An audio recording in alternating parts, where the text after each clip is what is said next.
Her father knelt beside the lambing shed in Telemark, with frost shining on the woven willow and sheep breath steaming in the dark. He took her hand. She was 8, maybe 9, and pressed her bare fingers into the packed snow against the wall. Then he pressed them against the warmer wood behind it. She could feel the difference, but not explain it. He carved a notch in a willow stake and said, "Do not fight the wind. Make it lay down what it carries." She filed the sentence away the way children do, without urgency, without understanding. 30 years later, on a mountain she had never chosen, with a dead husband and a winter she could not survive, the filing came due. Barbro Vangen had not held a shovel in 11 years. Her hands remembered the weight wrong. The blade caught frozen gravel 2 feet down, and the shock traveled through her wrists and settled in her shoulders like something that intended to stay. Beside her, Eli stood with both arms wrapped around herself, blue wool sleeve pressed against her mouth, watching the hole get deeper with the patience of a child who has learned that watching is the only thing left to do. March in the Bighorn foothills smelled like thawing elk dung and wet stone.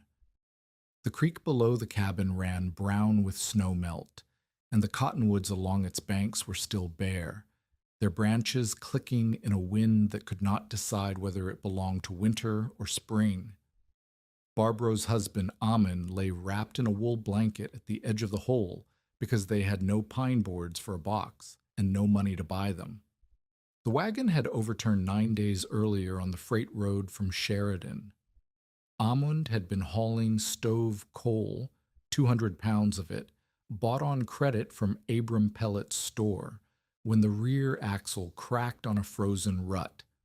The load shifted. The wagon tongue snapped. Amund went under the bed frame and did not come out breathing.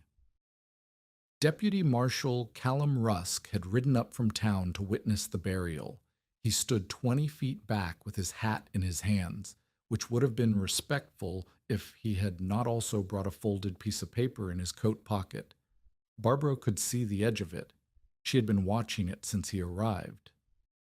2 neighbors stood even farther away, close enough to count as present, but too far to be useful. They had brought nothing.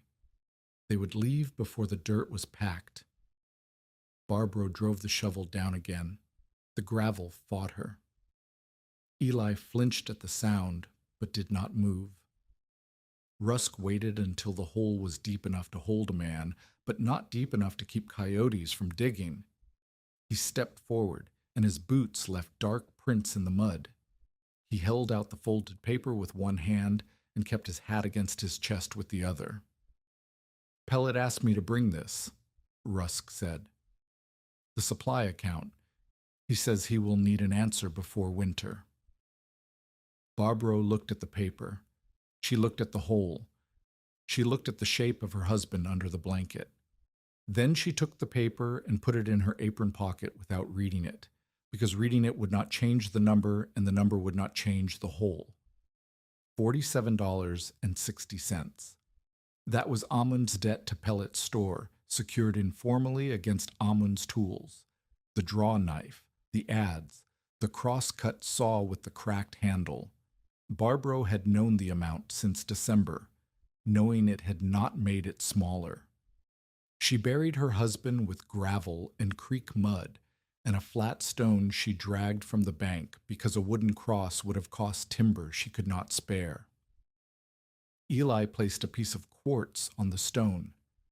Rusk left before the last shovel of dirt. The 2 neighbors had already gone. That night, Barbro sat at the table in a cabin that was 14 by 18 feet, built of mismatched lodgepole pine, and cold enough to make her coffee steam visible in the lamplight. She unfolded Pellet's paper. The number had not changed. Below it, in a hand that was not Pellet's, someone had written, "Claim transfer available. Inquire at store." Barbro folded the paper and placed it under the lamp. She had one cracked box stove. She had 1 3/4 cords of cottonwood, most of it green. She had 4 sacks of flour, 9 pounds of beans, 2 coffee tins of salt pork, $11.40 in coin, one lame mule named Flecken, and a claim receipt that said 160 acres belonged to Amund Vangen, deceased, whose widow had not yet proved up the land. If she walked away, the claim reverted. 5 years of Amund's labor, the cabin, the fencing, the cleared meadow, gone. Eli had no living kin within 500 miles. Railroad fare east cost more than Barbaro possessed. The escape hatch was sealed from the outside. 3 weeks after the burial, Jonas Mowry came. Mowry was 58 years old, a former Army wood contractor who had spent 4 winters cutting timber for Fort McKinney before the post closed. He had turned to sawing lumber for settlers, which gave him both a living and an opinion about every cabin in the foothills. He walked with the deliberate heaviness of a man who trusted his own feet more than he trusted anyone's building. He did not ask permission to inspect. He walked the perimeter of Barbaro's cabin with his hands clasped behind his back, stopping at each wall to press his thumb into the chinking gaps. On the north wall, he pressed and his thumb went through. On the east wall, he did not need to press. The gaps admitted daylight in 43 places. Barbaro had counted them on a night when the wind would not let her sleep. Eli followed Mowry around the cabin at a distance of 6 feet, watching him the way she watched everything now, silently, completely, recording. Mowry stopped at the northeast corner, where 2 logs met badly, and the chinking had fallen out entirely. He could fit 3 fingers through the gap. The wind came through it with a sound like a low whistle, steady and intimate, as though the cold had learned the cabin's name. "How much wood do you have stacked?" Mowry asked. 1 3/4 cords, Barbaro said. "Cottonwood. Some of it is green." Mowry did not turn around. He pressed his palm flat against the north wall and held it there for 5 seconds. "Green cottonwood burns fast and gives half the heat of dry pine. You need 6 cords minimum to keep this cabin above freezing through January, 7 to be safe." "I know. You would need 2 men cutting for 2 weeks to get that. You would need $30 in lime, nails, and freight to re-chink these walls properly." He turned and looked at her. His face was not unkind. It was worse than unkind. It was factual. "Do you have 2 men?" "No." "Do you have $30? Barbaro said nothing. Mowry walked to the door and looked inside. The stove sat in the center of the room, its pipe angled through a tin collar in the roof. He studied the pipe joint, the firebox, the damper lever. He studied the gaps between the floorboards where cold rose like water through a sieve. "Cold does not care how clever a person is," Mowry said. "It wants wood and mud. If you cannot give it wood and mud, you should sell to Pellet before first snow. He will give you something for the claim, not what it is worth, but something." "Pellet wants the creek bottom," Barbaro said. "He wants to lease it to a cattle outfit." "That is not your concern. Your concern is that you are 62 years old. You have a child who depends on you, and this cabin will not hold heat past November without work you cannot do alone." Eli had come inside during the inspection. She stood by the table with her hands flat on the surface, watching Mowry with an expression that was not anger and not fear, but something adjacent to both. "My grandmother can do things," Eli said. Mowry looked at the girl. He looked at Barbaro. He put his hat on. "I've seen women hold claims alone," he said. "Some of them managed. None of them managed with walls like these." He paused at the door. "I'm not being cruel. I'm telling you what the winter will be." He left. His boot prints joined rusks in the mud outside the cabin, and the wind filled them with dust before evening. Barbaro sat at the table that night and did the math again. She did it with a stub of pencil on the back of Pellet's account paper, which felt like a small defiance and accomplished nothing practical. 6 cords of dry wood. She could not cut it, could not haul it, could not buy it. $30 in materials. She did not have $30. 2 weeks of skilled labor. She was one woman with stiff joints and a mule that favored its left foreleg. The candle on the table bent sideways in the draft from the north wall. Barbara watched the flame lean and held her hand in the moving air. It was not the cold that surprised her. It was the steadiness. The air did not gust. It flowed, constant, patient, certain, as if the wind had found a door and intended to use it all winter. She could not make more heat than the stove could burn. She could not seal the walls with what she had. She could not leave, and she could not stay. Eli slept on the low bed with 2 blankets and almond sheepskin draped over her feet.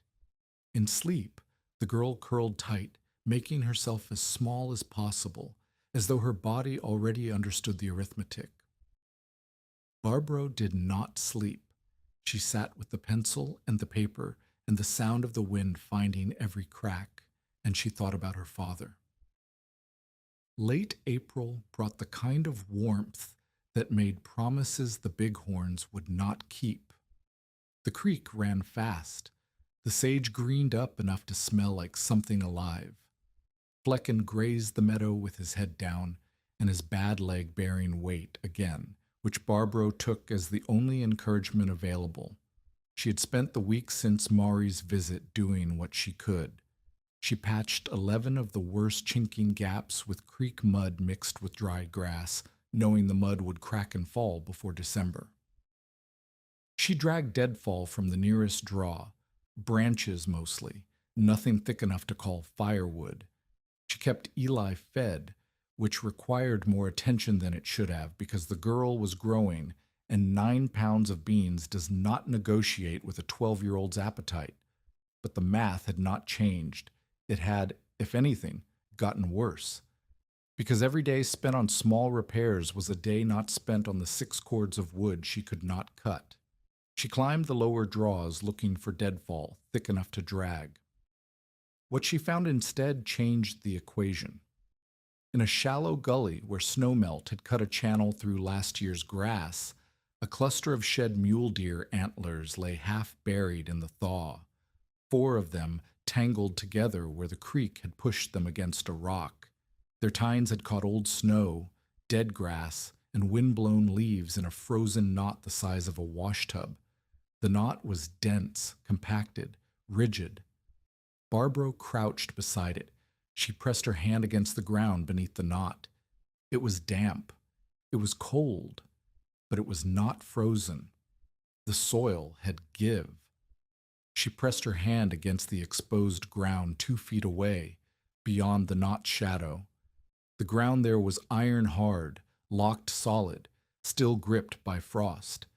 She sat back on her heels and stared at the antlers. The knot had done something. The tangled tines had caught material, snow, debris, air, and held it in a mass thick enough to insulate the ground beneath. The ground under the knot had stayed warmer than the ground that was bare and exposed to wind. Barbara's father had kept sheep in Telemark. In the lambing season, when late storms could freeze newborn lambs in minutes, he built hurdles from woven willow and leaned them against the windward wall of the lambing shed. Snow caught in the willow. The willow held the snow against the wall.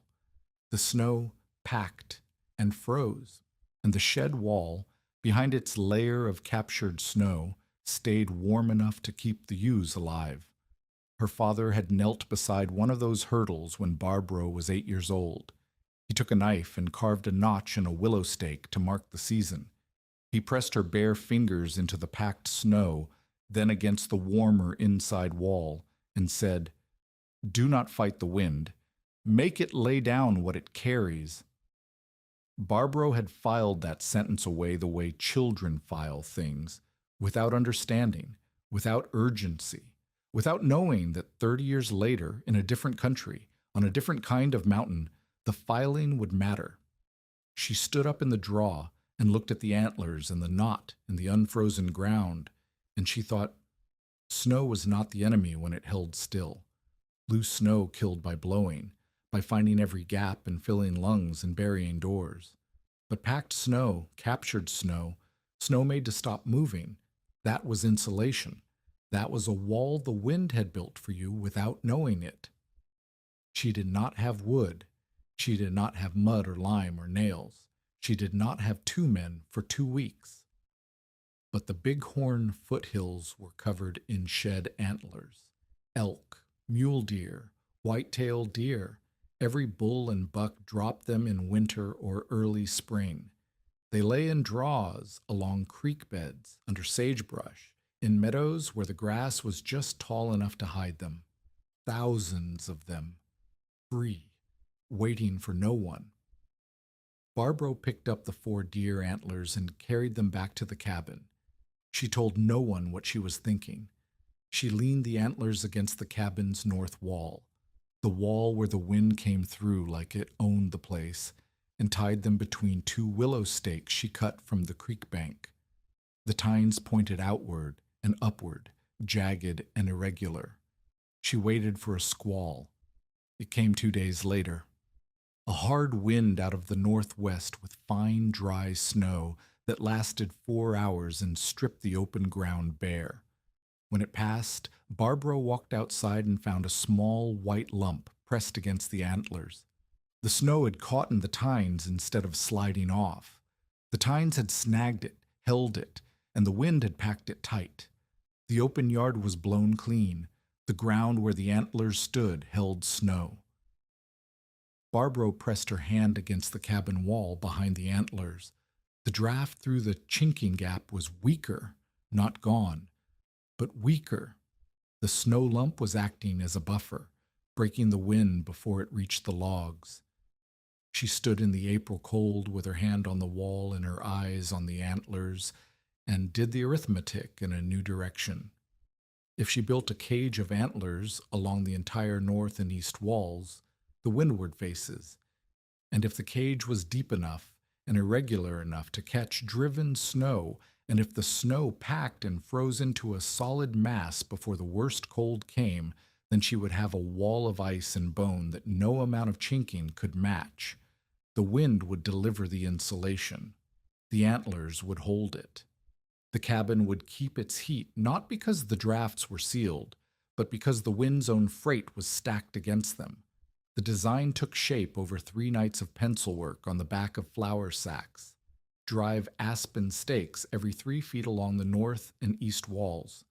Stack elk antlers low, butt ends inward, tines outward and upward to form the structural base. Weave smaller deer antlers between the gaps.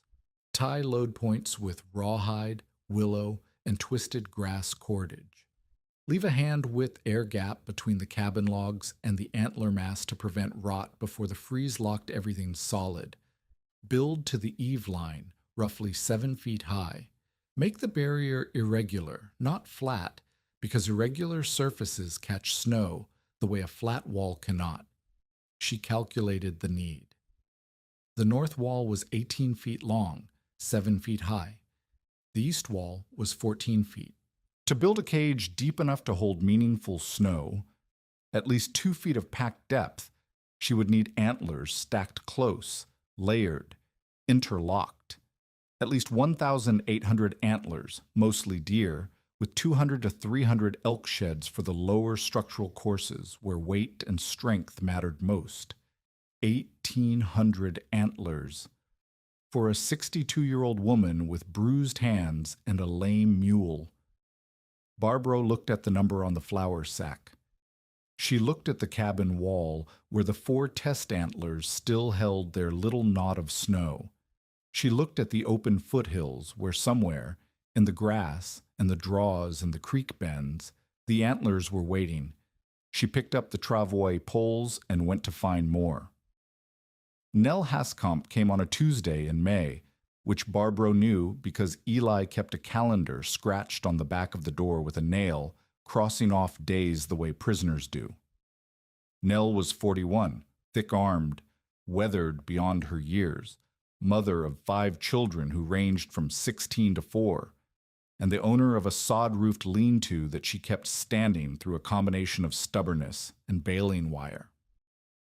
She was the nearest neighbor, 2 miles south along the creek, and she had survived 3 winters alone after her husband left for the mines and did not return, which gave her an authority on hardship that she did not enjoy having. She stood at the edge of Barbro's claim and looked at the north wall, where 63 antlers were now lashed between aspen stakes in a jagged bone-white mass that reached waist height and looked like nothing anyone had ever built on purpose. "Snow against a house melts," Nell said. "Melt turns to rot. Rot takes the wall. I have seen it." Barbro showed her the air gap, the hand width of empty space between the cabin logs and the nearest antler. "The mass must freeze solid before it becomes shelter," Barbro said. "Once frozen, it does not melt until spring. In spring I take the antlers down." Nell looked at the gap. She looked at the tines. She looked at Barbro's hands, which were cracked at the thumb webbing and bruised across the palms from carrying elk sheds that weighed 15 to 20 pounds each. "And if it does not freeze in time?" Nell asked. "If you get a warm spell after the first snow and all that melt runs down your wall?" "Then I have lost the wall," Barbro said, "and I have lost the winter." Nell considered this. She was not a woman who offered comfort. She was a woman who offered assessment. "The risk is the wall," she said. "The risk was already the wall," Barbro said. "This way I'm risking on my own terms." Nell left without saying whether she approved. But 2 days later, Eli found a sack of broken rawhide strips hung on the fence post nearest the road, and Nell's boot prints in the mud beside it. By early June, the antler piles became visible from the freight road. Barbro had 112 antlers stacked against the north wall, and another 40 sorted by the cabin door, waiting for placement. The structure was growing. It was also growing strange. From the road, it looked like a jagged, bone-white cage of interlocking antlers tied to rough poles, with tines sticking outward like frozen fingers reaching for something that was not there. Hunters, trappers, and cattle hands began stopping to stare. Some of them dismounted. None of them asked Barbro what she was doing. They asked each other.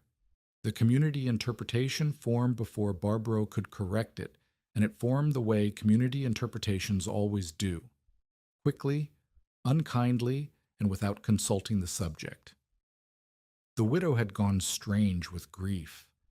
The first person to say it within Barbro's hearing was a hunter who stopped at the freight road with a partner and pointed at the cabin. "Bone shrine," he said, loud enough to carry. "She is building a monument to the dead."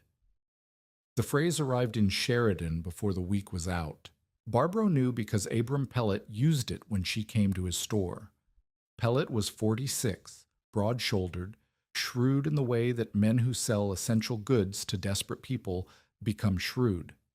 He owned the general store, held informal credit accounts against half the claims in the foothills, and had learned that a widow's land was worth more than a widow's business. He wanted Barbro's claim. He wanted the creek bottom for a cattle lease. He had wanted it since before Amun died, and Amun's death had simply moved the timeline forward. Barbro entered the store needing coffee and lamp oil. She had been buying on credit since the funeral, small amounts, careful amounts, the kind of buying that says, "I know exactly how much I owe and I intend to pay it." Pellet had allowed it. He was not generous. He was strategic. A woman in debt is a woman who can be pressured. 3 men stood at the counter when Barbro asked for a pound of coffee and a quart of oil. Pellet did not reach for either. "I sell provisions," Pellet said, "not offerings for a bone church." The 3 men did not laugh. They looked at their hands or their boots, or the shelf behind Pellet's head. The silence had the specific quality of men who are embarrassed by cruelty but will not interrupt it. Barbro set Amund's draw knife on the counter. The handle was ash, darkened by years of use, and the blade still held an edge. "Partial payment," she said. Pellet picked up the draw knife. He examined the blade, ran his thumb along the bevel, and set it aside without pricing it. "The account comes due after first frost," he said. $47.60. The tools are collateral, not currency. Barbro took the coffee and the oil. Pellet did not stop her, which meant the credit was still running, which meant he still expected to collect, either in money or in land. She walked home carrying the coffee in one hand and the oil in the other, and the 3 miles felt longer than 3 miles because she was carrying the weight of what Pellet had said in front of witnesses. Nell Haskamp heard about the exchange. News in the foothills traveled by horseback and repetition, and by the time it reached Nell, the phrase had hardened from insult into verdict. "The widow builds with bones." Nell came to Barbro's cabin that evening and brought nothing except her presence, which was its own kind of offering. She stood by the antler wall and looked at the lashing work and the placement pattern and the air gap and said, "I do not understand it. I only know he wants you frightened." Barbro did not answer. She fitted one more elk antler into the frame, a heavy shed, maybe 18 pounds, with a broad palm and 6 tines that interlocked with the piece below it. She tested the bite of the tines with both hands, pulling until the joint held firm, and told Eli to bring the next bundle of willow ties. The gossip continued. 2 hunters laughed that she was decorating for elk ghosts. A freighter said antlers were worth more in town as knife handles than against a wall. Children from the school road dared one another to touch the witch fence. A preacher's wife suggested that grief had loosened Barbro's judgment, and that someone ought to speak with her about selling before the situation became pitiable. No one spoke with her. They spoke about her. It was easier. Barbro continued without public defense. Her body paid for the silence.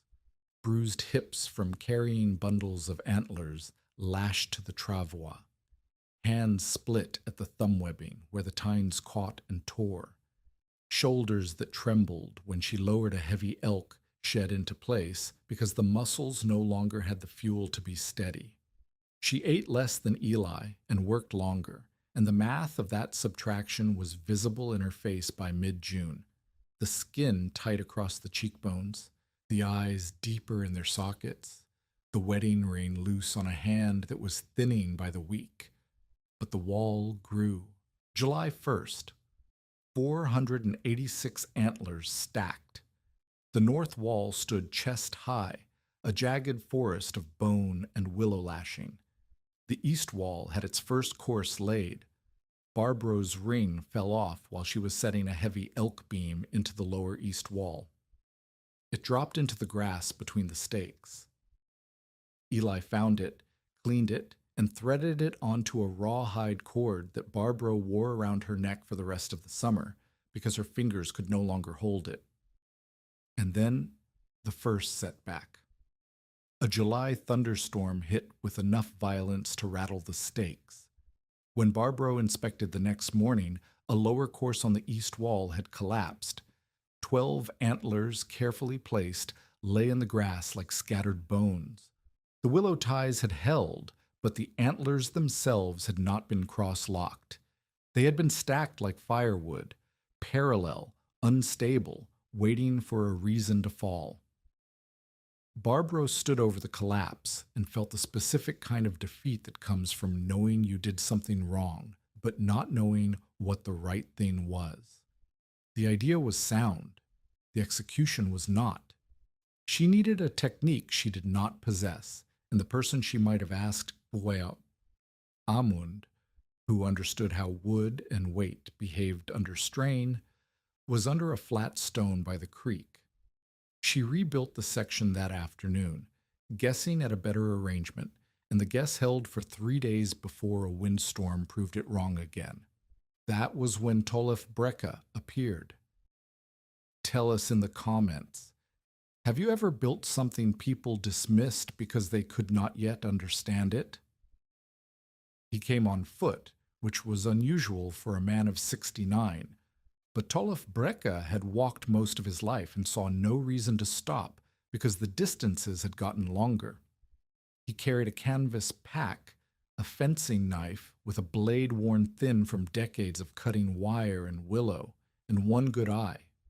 The other eye had been lost to a fencing accident in sheep country, a wire end whipping back, and the socket was covered by a leather patch that he never explained to people who did not ask.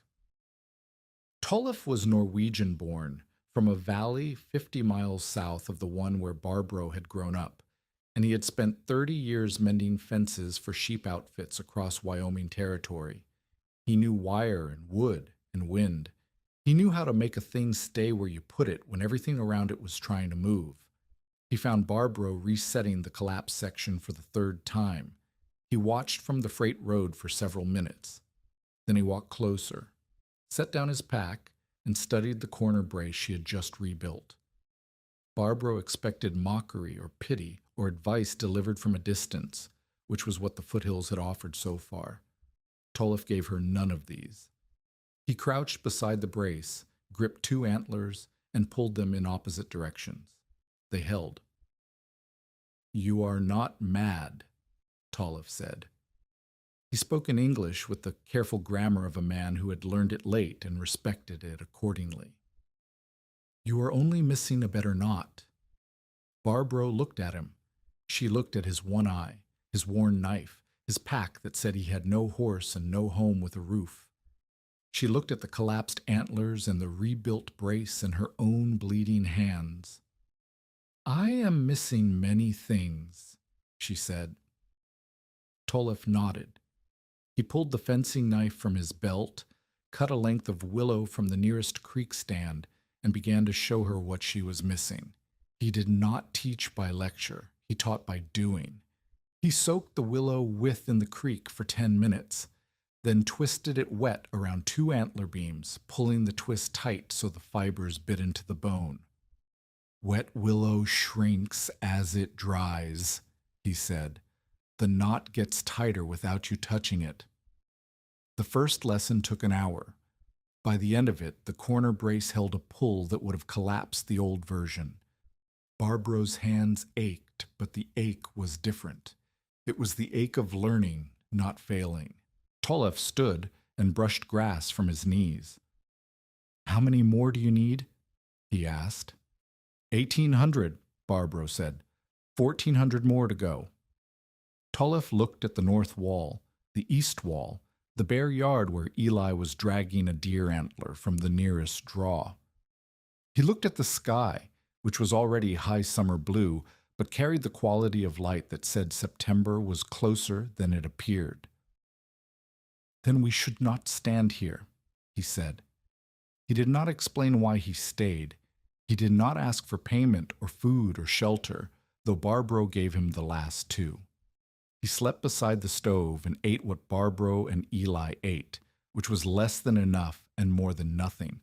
He recognized something in Barbro: competence, stubbornness, the willingness to stake survival on an idea that everyone else dismissed. And he responded to it with the only currency he had, which was knowledge and labor. The work changed when Tolef arrived.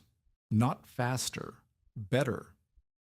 He taught Barbro the tine-locking pattern, alternating elk antlers horizontally and diagonally, so the tines hooked like interlaced fingers rather than stacking like loose firewood. He taught her dead man anchoring, burying cross pieces of cottonwood at the base of each section so the wind could not peel the cage away from the ground. He taught her wind face shaping, leaving the jagged depth of the tines rather than flattening the wall, because the snags and gaps would slow driven snow and hold it instead of letting it slide. And he taught her the things she had not known she needed: relief vents near the eaves, small open gaps in the upper courses where wind pressure could escape without tearing the whole cage loose before it filled with snow. A wall that catches everything breaks, Tolef said, setting a vent gap with 3 short deer antlers placed flat. A wall that breathes holds. July 22nd, 930 antlers. The north wall stood above waist height, solid, interlocked, bristling with tines that caught the afternoon light and threw jagged shadows across the yard. Eli had taken to counting by making charcoal marks under the table, 5 strokes for each bundle hauled, crossed through when they reached 25. The underside of the table was filling up. August came hot and dry and too fast. Barbro dragged the travois loaded with antlers every morning, starting at first light, working until her shoulders refused. Tolef could not carry heavy loads, but he could cut willow, soak ties, set anchors, and reshape sections that Barbro had built wrong the day before. His hands were slower than hers. His eye was better. Flecken went lame again in mid-August, stepping into a badger hole while Barbro was leading him with a load of elk sheds. The mule screamed and went down on his front knees, and Barbro spent 20 minutes talking him back to standing. The antlers scattered. Barbro sat in the grass beside them and did not cry because she did not have the moisture to spare. September 5th, the east wall stood at waist height. The north wall reached above Barbro's head, but the west corner, the section where the 2 walls met, was still bare, and the calendar under Eli's table showed the days crossing themselves out faster than the antlers were going up. And then Pellet sent his boys, 2 of them, 16 and 14, arriving on a single horse with a sack and instructions. They told Barbro that Pellet would buy the antlers, all of them, for knife handles, 2 cents each. The older boy said it with the rehearsed confidence of someone repeating words he had been given. The younger boy could not meet Barbro's eyes. 2 cents each for 1,800 antlers came to $36. The debt was $47.60. Pellet was offering to buy her survival for less than she owed him. Barbro told the boys no. She told them politely because they were boys and the errand was not their fault. The older boy said Pellet had also mentioned that the account would come due in October, not November, if she refused. Barbro told him to ride home. Tolef watched the boys leave. He did not speak until their horse was past the creek bend. Then he said, "He does not want the antlers, he wants the land." "I know," Barbro said. "Then we need to work faster." October 1st brought frost in the creek grass and a sky that looked like it was made of tin. The north wall was finished, 7 feet of interlocked antlers tied with willow and rawhide, anchored with dead man timbers, bristling with tines that reached outward like 1,000 open hands. The east wall was 2/3 done. The west corner was half built and skeletal. Jonas Maury came back. He walked the perimeter again, as he had in March, but this time he stopped more often. He pressed his hand against the antler wall the way he had pressed it against the bare logs, and his expression changed in a way that he tried to conceal and could not. "The workmanship is strong," he said. "I will give you that." Barbro waited. "But this is not wood," Maury said. "It is not mud. It is bone and air and hope does not stop wind." "It does not need to stop wind," Barbro said. "It needs to stop the snow the wind carries." Maury looked at her. He looked at the wall. He looked at the sky, which was promising nothing good. "If this cage fails," he said, "it will not fail quietly. The wind will peel it off and take your cabin logs with it." "Tolef anchored the base," Barbro said. "Tolef is a fence mender," Maury said. "Fences stand in open country. This stands against a wall. The forces are different." He left without saying more. His doubt was honest, and honest doubt was harder to dismiss than mockery because it lived in the same part of Barbro's mind that woke her at 3 in the morning to count the gaps in the east wall. The antlers kept going up, the days kept getting shorter. The frost crept from the grass to the creek to the mud between the stakes. Barbro's hands no longer closed fully in the morning. She opened them by holding them over the stove and forcing each finger straight, one at a time. While Eli heated water for coffee, they were rationing by the spoonful. 1,400 antlers, 1,500, 1,600. The numbers climbed and the temperature dropped, and somewhere between the two lines on Barbro's flour sack calculations, winter was coming to find out whether bone and air and hope could do what wood and mud could not. The east wall was still 3 feet short of the eaves. The west corner was open, and the sky over the bighorns had turned the color of a bruise that was not finished forming. October wore on like a man dragging a loaded sled, slow, grinding, and refusing to stop. Barbro counted mornings by what the frost had claimed overnight. First the grass, then the mud around the stakes, then the surface of the creek where it pooled behind rocks, then the water in the bucket she left outside the door, which by the second week of October formed a skin of ice thick enough to hold a pebble. 1,700 antlers. The north wall was complete and anchored. The east wall reached the eaves in most places, but gaped at the northeast corner, where a section of dead man timber had shifted during an October windstorm and dragged 3 upper courses out of alignment. Tolef spent an entire day resetting it, while Barbro hauled antlers for the west corner, which was still the weakest point, shoulder height at best, with sections so thin that daylight showed through from the yard. Tolef's cough had arrived with the cold. He did not mention it. Barbro heard it through the wall at night, a deep sound that came from somewhere below his ribs and carried the wetness of something that was not going to improve. She said nothing because Tolef was not a man who wanted concern, and because saying something would not change the sound. They worked in a rhythm that had become wordless over the weeks. Barbro hauled and placed.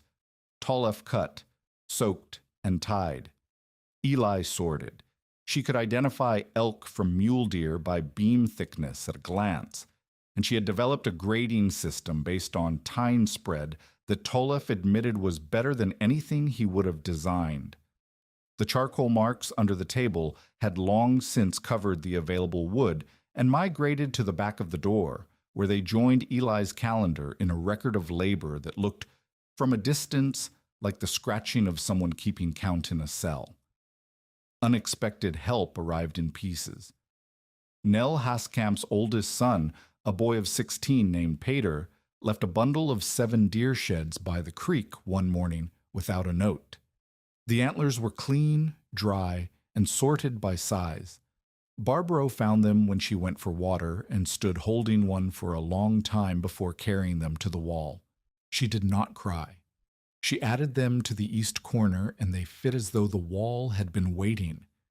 2 school children, siblings whose father ran cattle south of the creek, began adding smaller antlers to a pile near the road as a game. Eli saw them and said nothing to Barbro, but she guarded the pile with a ferocity that surprised the children and delighted them. They brought more.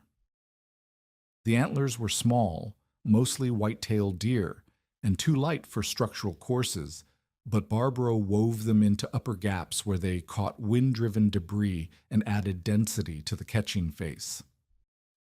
Jonas Maury came a 3rd time in late October. He arrived with 2 pounds of nails in a cloth sack, which he set on the ground beside the door without ceremony. Barbro looked at the nails. She looked at Maury. Maury looked at the antler cage, which now covered 3 walls of the cabin in a jagged bone-white mass that rose to the eaves on the north and east and stood at head height on the west. "The nails are for your door frame," Maury said. "The hinges are loose. A strong wind will push the door in, and you will lose your heat in 60 seconds. Thank you, Barbro said. Maori did not leave immediately. He walked the wall again. He tested the dead man anchors with his boot, pressing down hard on the buried timbers to feel whether they held. He pulled a willow tie at shoulder height and watched it flex without breaking. He leaned his full weight against the northeast corner where the repair had been made, and the corner did not move. I told you it was bone and air and hope, Maori said. The bone is sound. The air is placed well. I remain unconvinced about the hope. You do not need to be convinced, Barbro said. You need to fix my door. Maori looked at her for a long moment. Then he took the nails out of the sack and fixed the door. He replaced both hinge pins with proper iron nails driven deep, and he shimmed the frame with a wedge of cottonwood that sealed the gap at the bottom where cold air had been pooling like invisible water. When he finished, the door closed with a sound that was solid, definite, complete. It was the first thing in the cabin that had sounded like that in months. Cold still wants wood and mud, Maori said, putting on his hat. But I will admit the workmanship deserves a better door. He left. Barbro listened to his horse moving south along the creek. Then she went back to the west wall, where 18 more antlers needed placement before dark. November arrived with the subtlety of a closing fist. The temperature dropped 10 degrees in 3 days. The creek froze solid enough for Eli to walk across. The sage flats turned white overnight and stayed white. Flecken stood with his head down and his bad leg lifted, not because it hurt more, but because the cold had found the weakness and made it permanent. By November 20th, Barbro counted the final total. 2,141 antlers, 316 elk, 17 moose fragments traded from a trapper named Soren who had passed through in September and exchanged them for a meal and a night by the stove. The rest, over 1,800 deer, were mule deer and white-tailed deer, sorted by Eli, hauled by Barbro, placed and tied and anchored by all three of them working until their hands could not close and their backs could not straighten. The cage covered the north wall entirely, eave to ground, in a solid mass of interlocked antlers nearly 3 feet deep at the base and 2 feet at the top. The east wall was the same. The west wall was thinner, 18 inches of depth, with gaps in the upper courses that Barbro had filled with willow brush because she had run out of antlers with the size needed for structural placement. The south wall was left open because the prevailing wind came from the north and east, and because the south face needed what sun the winter offered. Tolef inspected the finished work on a morning when his breath hung in the air like smoke, and his cough was bad enough that he stopped twice to press a rag against his mouth. The rag came away with color on it. Barbro saw. Tolef folded the rag and put it in his coat. He walked the perimeter the way Maori had, pressing, pulling, testing. But where Maori tested for failure, Tolef tested for function. He pulled a tine at the base of the north wall and watched the entire section absorb the force without shifting. He pushed against the dead man anchor at the northeast corner and nodded when it held. He stood at the windward face and held his hand 6 inches from the tines, feeling the air move through the irregular surface. The wind will hit this face and break, Tolef said. Not stop. Break. It will slow and drop what it carries. The tines will hold the first layer. The first layer will catch the second. By the third day of a real storm, you will have a wall you did not build. If the ties hold, Barbro said, the ties will hold because they are tight and because the snow will freeze them in place before they can stretch. The danger is not the ties. The danger is the first 6 hours when the snow is loose and the wind has not packed it yet. If a gust hits the cage before the snow locks it, the cage becomes a sail. The relief vents, Barbro said. Tolef nodded. The vents will bleed pressure. They will not eliminate it.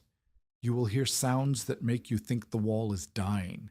Do not knock the snow away. Do not try to help. Let the wind do what you built this for. Early performance showed promise. Before the cage, a candle flame near the north wall bent sideways, a visible, constant lean that proved the air was moving through the logs without interruption. After the cage, even without snow, the flame still leaned but less. The antler mass alone was breaking some of the wind speed. The first powder snow came in early November, a light squall, hardly worth the name, but enough to test the principle. 6 inches of dry snow lodged in the tines of the north wall while the open yard blew bare. The snow sat in the antlers like white moss, filling gaps, packing into crevices where the tine-locking pattern created pockets of still air. Barbro measured the stove performance. Before the cage, 1 armload of cottonwood burned for roughly 2 hours before the cabin temperature dropped to a point where she could see her breath. With the antler cage in place and the first snow caught, the same armload kept the room tolerable for 4 hours. The difference was the draft reduction. Less moving air meant less heat stolen. Jonas Maury heard about the measurements from Eli, who had been talking to Peter Haskamp, who had told his mother, who had told a cattle hand, who had told Maury at the freight yard. News traveled in the foothills by repetition and distortion, and by the time it reached Maury, the story was that Barbro's cabin was warm as July. It was not, but it was warmer than it had any right to be. Maury said what he had been saying all along, adjusted for new evidence. A clever windbreak is not a winter wall. 6 inches of powder in the tines is not 3 feet of packed ice. When the real wind comes, the cage will be tested, and clever is not the same as strong. Nell worried about meltwater. "One warm day in January," she said to Barbro. "One Chinook wind. That snow turns to water, and your wall turns to a sponge pressed against your logs." Pellet said the least and meant the most. He told a man at his counter that the first real gale would scatter bones across the flats, and that when it did, the claim would be available before spring. The skeptics were not wrong. They were not right. They were describing risks that Barbro had already calculated and accepted because the alternative, no wall, no insulation, a cabin that bled heat through 43 gaps, while 1 3/4 cords of green cottonwood burned too fast and gave too little, was not a risk. It was a certainty. Tollef's health worsened through November. The cough deepened. He moved slower. He ate less, and Barbro noticed because she was rationing food with the precision of a woman who counted beans and knew what each one cost. Tollef still worked, but his work had changed from building to refining. He checked ties, he reset vents, he adjusted angles where the catching face had shifted during small winds. On a morning when the frost was thick enough to make the antler tines sparkle like cut glass, Tollef told Barbro there was one more thing the wall needed. "A snow apron," he said, "low, 3 feet out from the base, brush and small deer antlers spread wide." "I have no time for another structure," Barbro said. The sky was iron. The wind had shifted east, which meant weather was building over the bighorns and coming down. "The wall catches what flies," Tollef said. "The apron catches what crawls. Ground-drifting snow moves low and fast. It will slam into the base and pack wrong, tight at the bottom, loose at the top. The apron trips it before it reaches the cage, slows it, lets it settle." Barbro looked at the horizon. She looked at Tollef, whose face was the color of old tallow and whose hands shook when he was not holding something. She looked at the time she did not have.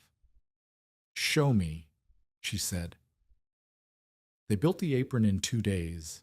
It was rough, a low skirt of sagebrush bundles and small deer antlers laid flat on the ground, in a band 3 feet wide around the north and east walls. It looked like debris. It looked like something the wind had left behind and no one had cleaned up. But Tolef walked along it and nodded, and his nod had become the only engineering approval Barbro trusted. The telegraph line between the Bighorn settlements and Sheridan had been working intermittently since October.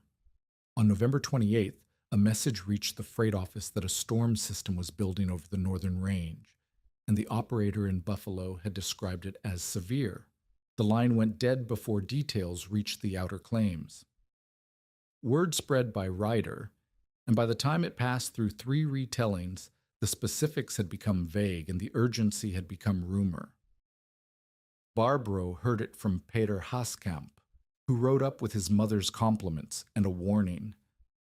"Something coming from the north," the boy said. "Maybe bad, maybe just a blow." Tolef heard the word north and went outside. He stood with his one eye turned toward the mountains and his hand held flat in the air, feeling the wind's temperature. He came back inside and said, "Build the fire now. Fill every vessel with water. Bring Flecken to the lee side of the cabin. Do not wait for the sky to tell you." Barbro did not ask how he knew. She filled the bucket, the kettle, the cookpot, and a wooden trough she dragged to the door. She stacked every remaining piece of cottonwood within arm's reach of the stove. She brought Flecken around the cabin to the south wall, where the building itself would shield him. Eli helped without being told, which was how Eli did most things now, silently, efficiently, as though she had been preparing for emergencies since birth. The morning of January 11th was bright. The sky over the Bighorns was blue enough to hurt, and the air was cold but still, the kind of stillness that settles before something large arrives. Eli hung washing on the line behind the cabin because the sun was warm enough to dry cloth if the wind stayed quiet. By 10, the stillness had a quality to it that Barbro recognized from childhood. Not peace, patience. The air was holding its breath. By noon, the western sky turned the color of lead, a gray so flat and uniform it looked painted. The blue shrank eastward like a cloth being pulled. The temperature dropped 4 degrees in an hour, and the drop felt faster than numbers could describe because the air changed texture. It went from dry and biting to heavy and wet, as though the cold had found moisture and was carrying it like freight. By 1 in the afternoon, the air was full of snow. Not falling snow, driven snow, hard, flour-fine horizontal snow that hit the skin like sand and filled the lungs like dust. The visibility went from miles to yards to nothing in the space of 30 minutes, and the wind arrived not as a gust, but as a wall of moving pressure that hit the cabin broadside and stayed. Barbro pulled the washing from the line before it went. The shirts were already stiff, frozen mid-flap, and dragged Eli inside. Tolef was at the stove, feeding it measured pieces of cottonwood, his cough suppressed by the effort of holding still. He had not panicked. He had prepared. The first impact on the north wall sounded like gravel thrown against wood. The fine snow hit the antler tines and broke into smaller particles that sprayed through the gaps. Some of it reached the cabin logs, but the tines absorbed the force. Barbro stood with her hand flat against the inside of the north wall and felt the vibration. A low, steady hum, as though the wall were singing. Within the first hour, the catching face began to work. The irregular tines snagged the driven snow and held it. The first layer built in the deep pockets between the interlocked beams. The second layer packed against the first. The wind could not clear what the tines had caught, because the tines were not flat. They were jagged, reaching, designed to grip. The snow that hit the north wall did not bounce off. It stayed. Then Barbro heard popping, a sharp rhythmic crack from the east wall, willow ties snapping under strain. She pressed her face to the gap beside the door and saw the east wall shuddering. The wind was hitting it at an angle, and the ties on the upper courses were stretching. Two of them broke as she watched, and the antlers they held shifted 4 inches outward, opening a gap in the catching face. Tolif was beside her. He looked through the gap and shook his head. "Do not go out," he said. "If you knock the snow away to reach the ties, you destroy the catch. Let it fill. The snow will lock the antlers in place before the ties matter. And if it does not, then the upper courses peel off and you lose the east wall above head height. The lower courses will hold. You will have half a wall. Half is enough." Barbro stood by the door and listened to the popping and the wind and the sound of snow packing against bone. She could not see the wall. She could only hear it working. By 4 o'clock, Tolif's prediction proved correct. The first packed layer on the north wall had turned gray-white and solid, dense enough that the tines were disappearing beneath it. The snow was no longer catching in the antlers. It was catching on the snow that had already caught. The mass was self-building, each layer anchoring the next, and the wind was doing the work that Barbro had spent 7 months preparing it to do. The drafts through the north wall weakened. Barbro held the candle near the chinking gaps where the flame had leaned sideways since March. The flame still moved, but its lean was slight, uncertain, as though the air behind the wall had lost its conviction. If you are invested in Barbro's fight, subscribe and stay with us, because the next few minutes decide whether her strange wall becomes shelter or wreckage. Then came the complication Barbro had not planned for. A sound at the door. Not wind, not debris. A pounding, human, frantic, arrhythmic. Barbro opened the door 6 inches, and the wind nearly tore it from Mauri's new hinges. Nell Haskamp stood in the whiteout with her youngest daughter pressed against her chest. Marta, 4 years old, limp and burning with fever. Nell's face was white, not cold white, terror white. She had tried to reach Barbro because the Vangen cabin was the only shelter between the school road and the Haskamp lean-to, and the lean-to had already lost its sod roof to the wind.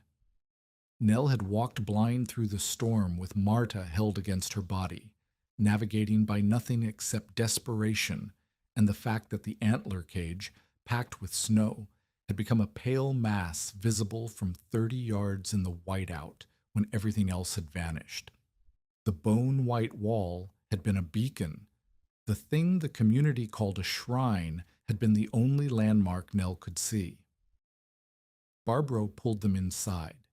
The cabin was 14 by 18 feet. It now held 4 people, a stove, and a dwindling pile of cottonwood. Each new body consumed heat and air. Marta was shaking. Her skin was dry and hot against Barbro's palm. Nell stripped the girl's wet clothes and wrapped her in the sheepskin from Eli's bed, while Eli stood aside without being asked and without complaint. Tolif heated water in the kettle. His hand shook badly enough that Barbro took the kettle from him and set it on the stove herself. He sat on the bed and coughed into the rag, and this time Barbro saw the color clearly. Dark, wet, unmistakable, before he folded it away. Outside, the storm intensified. The wind found a new register, a high, keening sound that rose above the lower roar and seemed to come from directly above, as though the sky itself were in pain. The east wall bulged at the corner where the upper courses had shifted. Barbro watched the logs and saw the gap at the northeast corner widen by half an inch. Snow sprayed through in a thin, horizontal jet. Eli stuffed a rag into the gap, and the jet soaked through in seconds. Barbro made a decision. She tied Amun's rope around her waist, gave the other end to Tolef, and went outside. The wind hit her like a running horse. She went to her knees immediately, not because she fell, but because standing was not possible. The snow drove into her face so hard she could not open her eyes for more than a second at a time. She crawled along the east wall by feel, one hand on the cabin logs, the other reaching outward until her fingers found the antler tines. The broken anchor was at the northeast corner, where the dead man timber had shifted under the force of packed snow pressing outward. The weight of the snow mass was pushing the cage away from the wall, and the anchor was the only thing holding it. If the anchor let go, the entire east wall upper section would peel away, and the packed snow would go with it, and the draft through the northeast corner would turn the cabin into a wind tunnel. Barbara's hands were bare. She had left her gloves inside because gloves could not feel the lashing knots. Her fingers found the dead man timber and traced its angle. The crosspiece had lifted 2 inches out of the frozen ground. She pressed it down with her full weight, grinding it back into the earth, and held it there while she groped for the lashing that connected it to the cage. The lashing was willow. It was still tight. Tollef's wet twist method had held, but the timber had moved beneath it. Barbara pulled the willow free, reseated the timber, and retied the knot with fingers that had stopped reporting sensation. She pulled the tie taut, felt it bite, and crawled back toward the door. The rope around her waist went taut. Tollef was pulling. She could not feel the rope against her body, but she felt the direction and followed it. The door opened. Hands pulled her in. The door slammed. Barbara sat on the floor with snow packed into her hair and her ears and the folds of her clothing. Her hands were white. Eli brought them to the stove and held them over the heat, and the feeling returned in the way feeling returns, slowly, then all at once, and painfully. The anchor held. Outside, the world was trying to kill everything in it. A hunter's line shack 2 miles north lost its door to the wind. The interior froze solid within an hour. The hunter survived because he was not inside. He had been in town, lucky enough to have left the day before. 2 head of cattle drifted into a coulee south of the creek and died standing, frozen in place with their heads turned away from the wind. Jonas Maury, who had tried to check on his nearest neighbor, was forced back by the whiteout after less than 100 yards and spent the night burning his furniture because his woodpile was buried under a drift so deep he could not find it. Pellet's freight shed in Sheridan lost its roof. The flat wall on the north side had caught snow the way flat walls do, in a massive, crushing drift that pressed against the timbers with the weight of compacted ice. The roof joists, never built for lateral pressure, cracked and gave. $200 in stored goods. Flour, nails, lamp oil, canned beef, lay under snow and broken pine. In Barbara's cabin, the antler cage performed. By nightfall, the north wall held a packed snow shell more than 3 feet thick. The snow had gone through the stages Tollef described: loose, caught, packed, and now freezing. The temperature outside had dropped to 22 degrees below zero, and the packed snow was turning from dense white to blue-gray as the moisture inside it crystallized. The shell was becoming ice, and ice, 3 feet thick, was a wall that no amount of chinking could match. The candle on the table no longer bent. The flame stood straight, or nearly straight, wavering only when someone moved past it. The drafts that had whistled through the north wall since Barbara arrived were silent, not reduced. Silent. The air inside the cabin was still. Eli fed the stove with measured sticks, 1 piece at a time, small pieces, the way Tollef had taught her, not panic loads that would burn hot and fast and leave nothing for morning. Steady, rationed, calculated. 1 armload of cottonwood, the same amount that had lasted 2 hours in October, kept the cabin at a temperature that did not freeze the water bucket. 50 degrees, Barbara guessed. Maybe 48. Not warm, not safe, but livable. Nell sat with Marta in her lap. the girl's fever unbroken, but her shaking reduced. The sheepskin and the still air and the warmth of her mother's body were doing what medicine could not. Marta slept. Her breathing was rough but steady. Tolliff nearly died during the night. He had been coughing since October, and the exertion of the day, the cold, the tension, the pulling of Barbro's rope, had pushed something past a threshold that could not be uncrossed. At midnight, Barbro woke to a sound that was not coughing. It was a wet, rattling intake of breath that stopped and started and stopped again.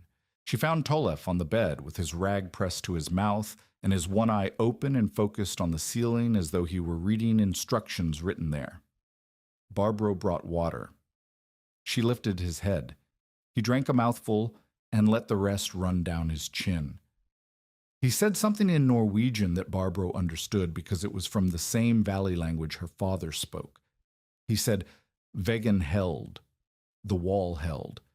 Then he lifted his hand, the hand that had tied 1,000 willow knots, and pressed it against the inside of the north wall.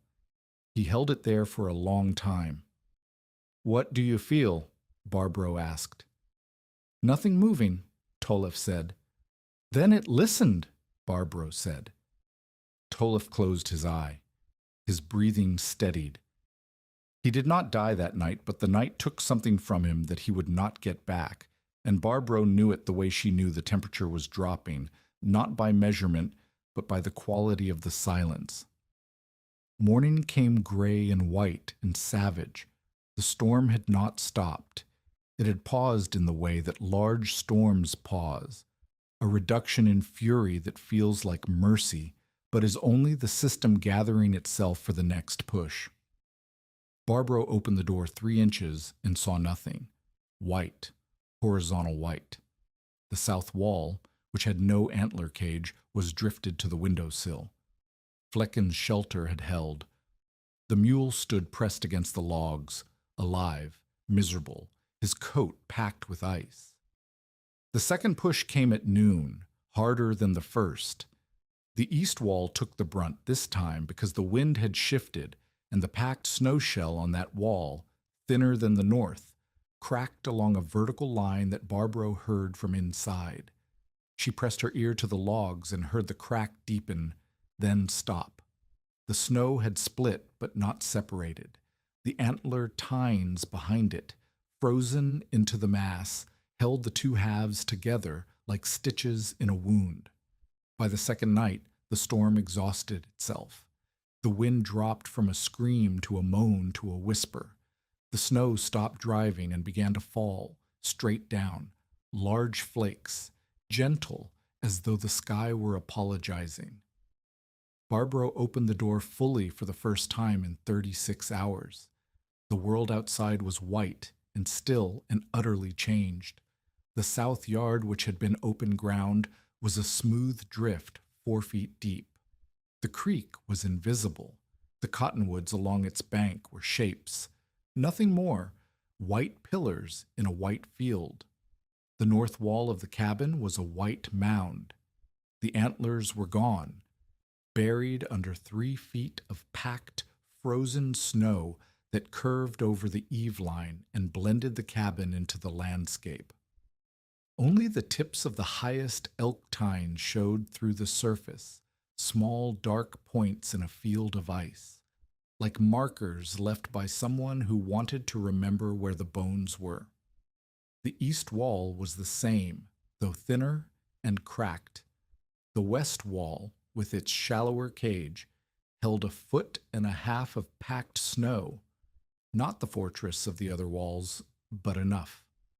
Enough to break the wind, enough to silence the drafts, enough to let one cracked box stove, burning rationed cottonwood, keep 5 people alive in a room that was 14 by 18 feet and warmer than anything outside it. Nell removed Marta's wet mittens. She pressed her palms together and then against the girl's forehead, which was still warm with fever but no longer burning. She whispered that it felt like July, which was not true by any measure except the measure that mattered. The air was not trying to kill them, and after 36 hours, that absence felt like summer. Eli sat by the stove and made a charcoal mark on the underside of the table. Not a count of antlers this time, just a mark. One line. Survived. Tolliff slept through the aftermath. His breathing had found a rhythm that was not healthy but was consistent, and Barbro let him stay where he was because moving him would accomplish nothing, and stillness was the only medicine she had. Outside, the Bighorn foothills were quiet. The kind of quiet that follows violence. Not peaceful, not calm, but emptied. The wind had taken what it wanted from the unprotected and left the rest standing. The temperature held at 18 below zero, and the snow surface glittered in the flat light of a January sun that offered brightness without warmth, which was the only kind the foothills knew how to make. Barbro stood outside her cabin and looked at the white mound that had been an antler cage and was now a wall. The wall the wind built. The wall the bones held. The wall that every skeptic from Maury to Pellet had told her was impossible, impractical, insane. She went inside and closed the door.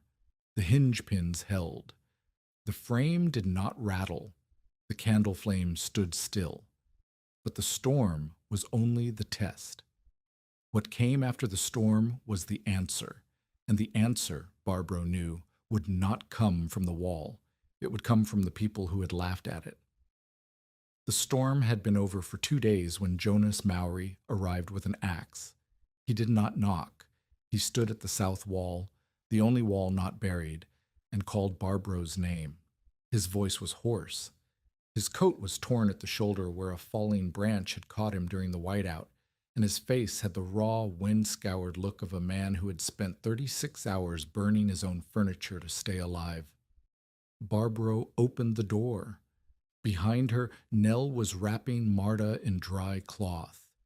Eli was measuring cottonwood into stove-length pieces with a calm that belonged to someone much older. Tolliff was sitting upright on the bed, which was an improvement over the previous day when he had not been sitting at all. Maury looked past Barbro into the cabin. He saw Nell's family. He saw Marta sleeping near the stove. He saw the candle on the table burning straight. He saw the north wall, which was silent. No whistle, no draft, no movement of air through the chinking gaps that had admitted daylight in 43 places since March. He stepped inside without being asked, which was a liberty he had never taken before. He walked to the north wall and placed his bare palm against the logs. He held it there for 10 seconds. His face changed. The wall was not warm. Nothing in the cabin was warm by any standard that belonged to a house with proper insulation and a proper stove. But the wall was still. The air behind it was not moving.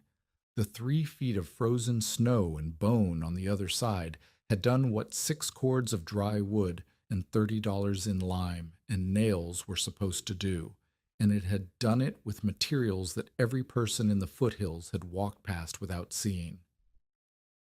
"I told you cold wanted wood and mud," Maury said. His hand was still on the wall. "I was wrong. It wanted a way in." He turned and looked at the room. Nell was watching him. Eli was watching him. Tolliff was watching him with one good eye and an expression that contained no triumph, because triumph was too expensive for a man with blood in his lungs. "What do you need?" Maury asked. "The east wall cracked during the second push," Barbro said. "The snow split along a vertical line. The tines held it, but the section above head height may shear when the next wind comes." Maury nodded. "I will bring an auger and splice timber. We will pin the section from behind so the logs support the ice." He left and came back the next day with the auger, 4 lengths of squared pine, and his own labor. He worked for 2 days reinforcing the east wall from inside the cabin, drilling through the logs and driving pine splints into the frozen snow mass beyond. The splints anchored the cracked section to the cabin frame, turning the structure into a single unit: logs, bone, ice, and wood that would resist shearing because it was no longer separate pieces pushing against each other. Barbara watched him work. She did not say, "I told you." She did not need to. The wall said it. The sleeping child said it. The straight candle flame said it. Maury finished the reinforcement and stood with sawdust on his sleeves and his hat pushed back. "I have burned nearly 2 cords getting through 3 days," he said. My water bucket froze beside the door. "You have burned less than half a cord, and your water bucket is liquid." "The wall catches the freight the wind carries," Barbara said. "The freight becomes the insulation." "I know what it does," Maury said. "I have spent 2 days inside it." He paused. He was not a man who changed opinions easily, because easy opinions were not worth having, and the ones worth having cost something to surrender. "I would like to understand the anchoring method, the dead man timbers, how they are placed." Barbara showed him. She took him outside, cleared snow from the base of the north wall, and exposed the buried cottonwood crosspieces. She showed him how they ran perpendicular to the wall, weighted by the antler mass above, locked in place by frozen ground. She showed him Tollef's wet twist willow knots, now frozen solid, harder than iron, holding the cage to the anchors with a grip that winter had tightened. Maury examined the knots. He tested them. He tried to untie one and could not. He looked at Barbara. "Who taught you this?" he asked. "Tollef taught me the knots," Barbara said. "My father taught me the principle." "And who taught your father?" Barbara looked at the white mound that was her north wall. "The sheep," she said. Nell Haskamp's conversion was quieter and more practical, which suited Nell because she had never been loud about anything except her children's safety. She stayed in Barbara's cabin for 4 days after the storm. During that time, she examined the wall from every angle: inside, outside, from above through the eave gap, from below where the snow apron had caught ground drift and prevented the base from packing wrong. She asked questions that were not challenges but measurements. How thick was the snow shell? How much had the interior temperature changed? How much wood had Barbara burned compared to a normal 3-day blow? Barbara gave her numbers: less than half a cord burned, interior temperature stable enough to keep water liquid, draft through the north and east walls eliminated entirely, draft through the west wall, where the cage was thinner, reduced by roughly half. Nell absorbed the numbers the way she absorbed everything, silently, completely, filing them in the part of her mind that made decisions. On the 4th day, she said, "My north wall is sawed on timber. The sod is failing. If I build your cage against it, will the weight of the snow crush what is left?" Barbara thought about it. "How thick is the sod?" 8 inches when it was built. Less now. 5 maybe. "The snow will not push inward if the cage is anchored at the base. The force goes down, into the ground, not through the wall. But your sod must be frozen before the snow packs, or the moisture will rot it from behind." Nell nodded. "I will need antlers." "Where did you find the elk sheds?" Barbara told her. She drew a map on the back of a flour sack.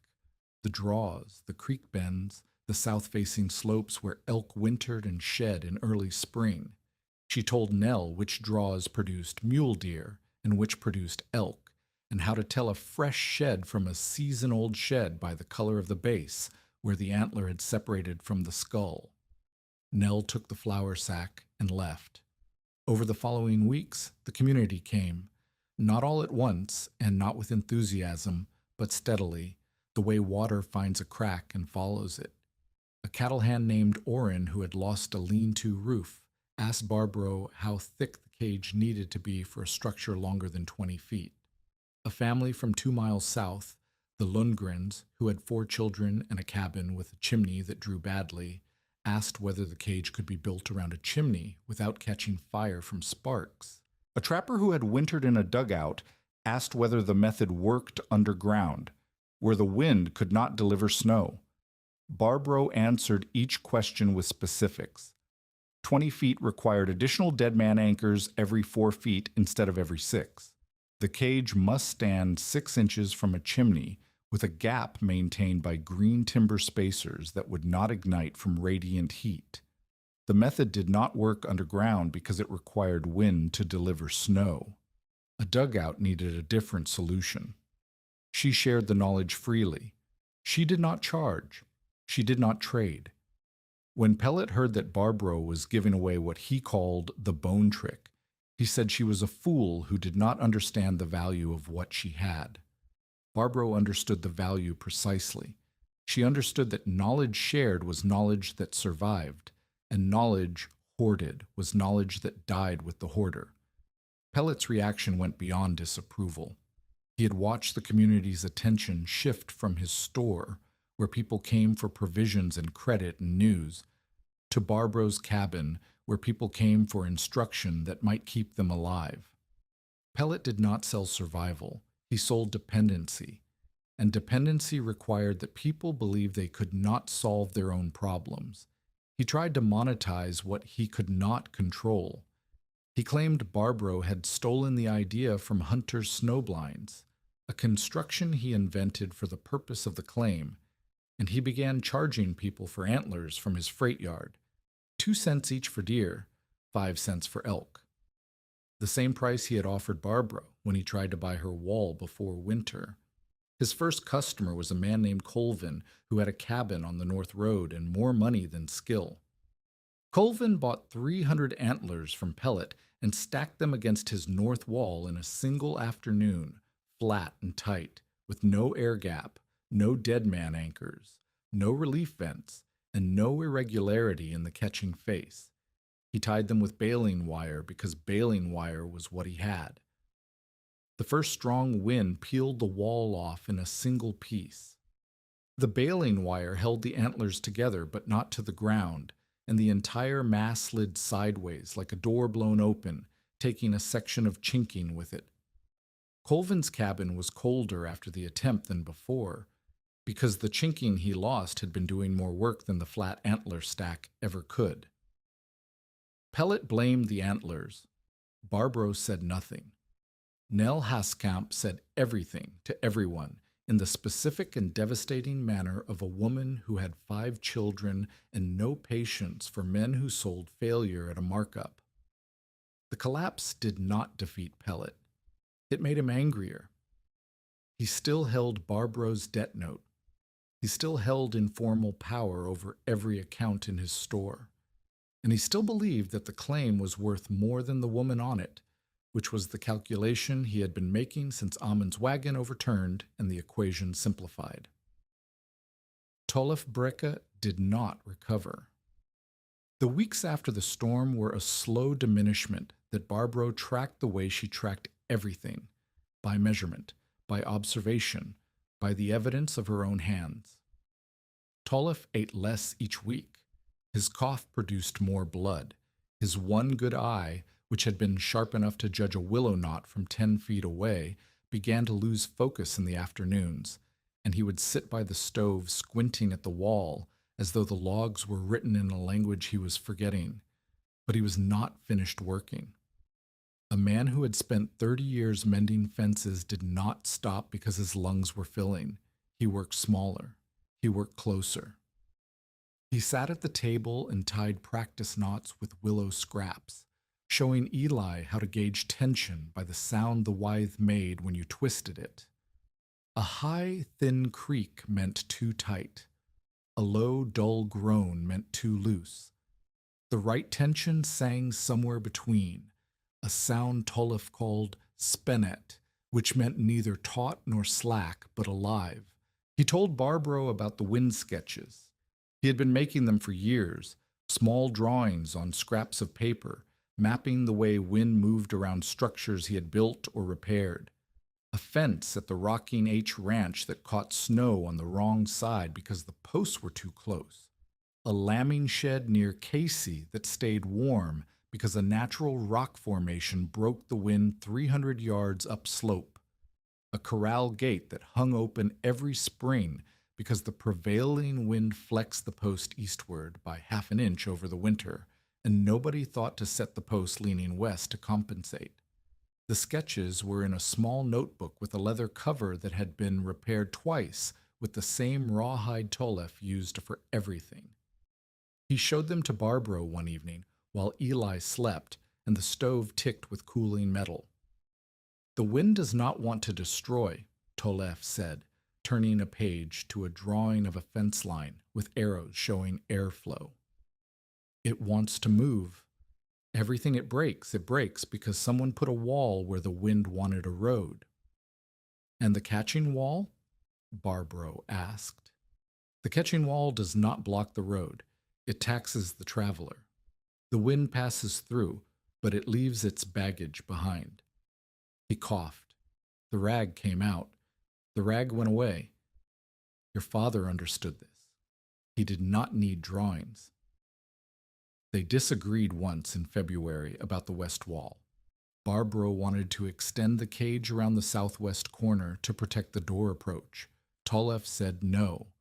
The southwest corner caught afternoon sun, and packing snow against it would create a melt and refreeze cycle that would dam ice against the sill and eventually rot the threshold. "The south face needs light," Tolef said. "The door needs access. If you cage the southwest, you trap yourself inside your own wall." Barbro argued. The wind shifted sometimes. A southwest gust could drive snow into the door gap and freeze it shut. "Then build a brush wing," Tolef said. 3 feet long, angled out from the corner, not a cage. A wing. It breaks the gust without trapping the snow. They built the wing together on a cold afternoon when Tolef had to rest twice, and Barbro pretended not to notice. The wing worked. The next southwest gust pushed snow past the door instead of into it, and the threshold stayed clear. It was their last collaboration. In the third week of March, the thaw came early and hard. Creek ice cracked at dawn and broke apart by noon. Water ran everywhere, under the snow, through the antler cage, along the cabin sill where the brush apron caught the runoff and channeled it away from the foundation. The spring maintenance Barbro had planned, loosening sections, pulling antlers, clearing drainage, had to begin immediately, 3 weeks ahead of schedule. Tolef insisted on the final inspection. He walked the perimeter one more time, slower than he had ever walked, stopping at each wall to touch the antlers, the ties, the anchors. He pressed his hand against the north wall, where the packed snow had begun to soften. He traced the line of the dead man timber. He tested a willow knot that had survived the worst storm in memory and found it still tight. He came inside and sat at the table and said, "The spring pin should be removable, not permanent lashings, removable. So you can take the wall down in March and rebuild it in October without cutting new ties every season." Barbro wrote it down. Tolef died on the 29th of March, 1889. He died in the bed beside the stove, with the leather notebook on the blanket beside him and the fencing knife on the table where Barbro could find it. He did not die in the night. He died in the late afternoon, when the light through the south-facing window was gold and warm, and the sound of the creek running free was the first sound of the year that did not carry threat. Barbro sat with him until the light changed. Eli sat on the floor beside the bed and held the notebook without opening it. Nell came at dusk and found them there, and the three of them wrapped Tolef in the wool blanket he had slept under and buried him beside Amund in the gravel above the creek, where the wind was steady and the ground was thawed enough to take a shovel. Barbro found the fencing knife the next morning.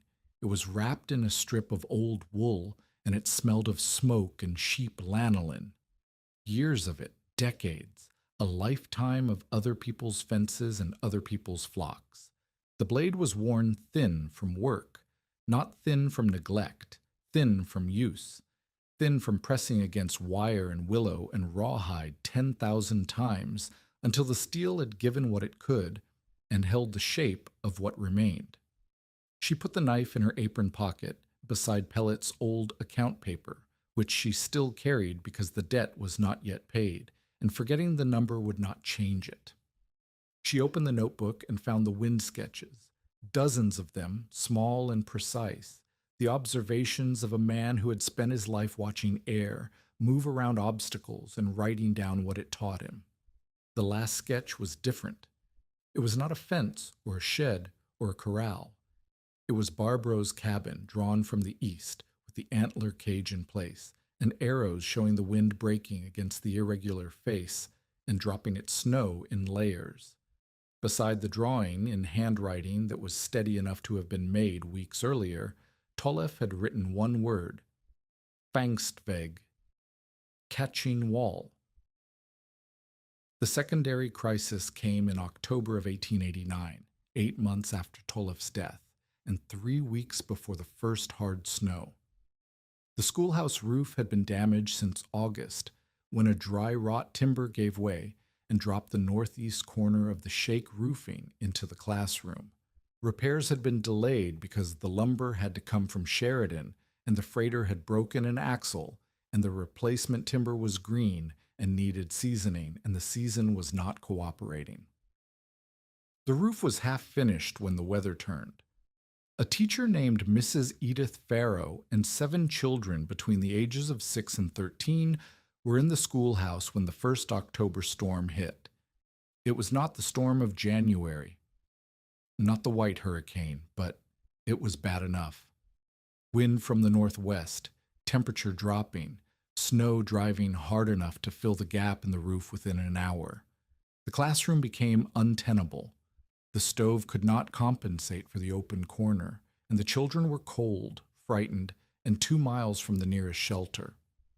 The nearest shelter was a half-finished claim cabin on the Miller place, abandoned since August when the Millers left for Bozeman. The cabin had walls and a partial roof, but no stove, no chinking, and no protection from wind on any side. Someone Sakir as Ann, Mrs. Farrow, or one of the older children, suggested Barbro's place. But Barbro's cabin was 4 miles from the schoolhouse, and 4 miles in a driving storm with 7 children was not a walk. It was a gamble with small lives. Word reached Barbro through Peter Haskamp, who had ridden to the school to collect his younger siblings and found the building emptying. Mrs. Farrow had already started moving the children toward the Miller cabin because it was closer, and because 4 miles was too far, and because she was making the best decision available, which was not the same as a good decision. Barbro reached the Miller cabin on Flecken, who was lame and slow and angry about the wind, but still capable of carrying a 62-year-old woman 2 miles through a storm because mules do not surrender to conditions they do not approve of. She found 8 people in a roofless corner of a cabin with no heat and no wind protection. Mrs. Farrow had arranged the children against the most solid wall and covered them with coats and a canvas tarp from the Millers' abandoned supplies. It was not enough. The wind came through the open, chinking like water through a screen, and the children were shaking. Barbro looked at the cabin. She looked at the walls. She looked at the wind, which was coming from the north-northwest, hitting the north wall squarely. Pellet's antler panels were stacked behind the cabin. He had sold them to Miller before Miller left, and Miller had never installed them. They were flat-stacked, baling wire-tied, useless in their current form, the same construction that had failed on Colvin's cabin.